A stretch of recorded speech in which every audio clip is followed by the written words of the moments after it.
All right, so for the beginning of pathology, we're going to be talking about cellular injury. So to understand cellular injury, we have to talk about cellular adaptations. All cellular adaptations is just a response to stress. So our cells are responding to stress, and they can undergo changes due to that stress, okay?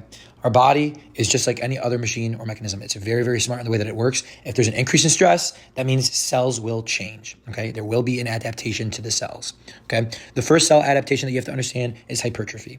All hypertrophy is increase in the size of cells. The best example is left ventricular hypertrophy or cardiac hypertrophy. They like to ask about that, okay? It just increases the size of cells. Number 2 is hyperplasia. Hyperplasia is the increase in number of cells, okay? The increase in number of cells can be both benign or pathological, okay? The benign portion could be, best example, as BPH, benign prostatic hyperplasia, where we just have an increase in production of number of cells at the prostate area and causes the symptoms that we see. A pathological occurrence could be endometrial hyperplasia, okay? And that can progress into dysplasia and cancer, okay?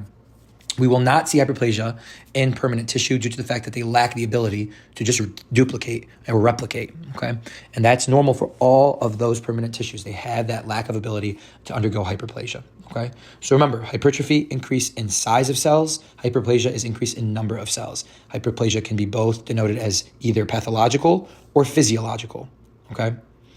Atrophy is next. Atrophy is essentially the opposite of both hypertrophy and hyperplasia. It's a decrease in the tissue mass and is due to both the decrease in size of cells as well as the decrease in number of cells. So it's both of those. And the reason, or not the reason, but the way that it does this is by increasing cytoskeleton degradation via 2 pathways, the UPS pathway, ubiquitin proteasome pathway, or autophagy, which is just destruction by lysosomes.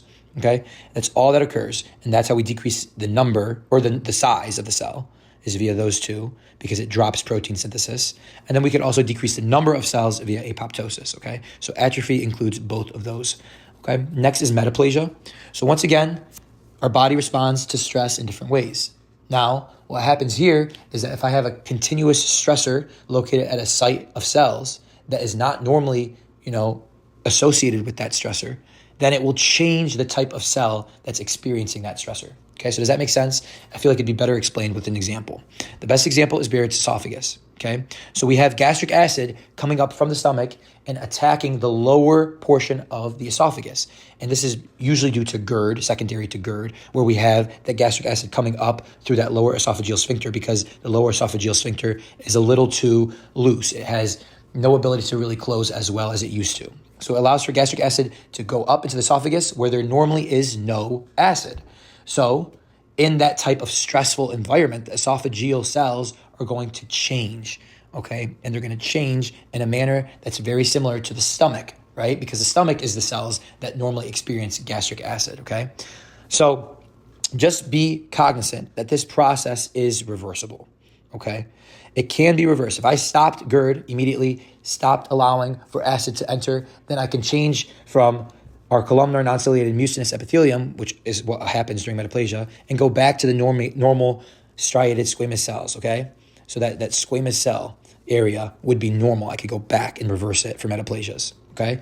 But if the stressor lasts a while, it can have the potential to go forward and become a cancer, dysplasia first, and then a cancer, okay?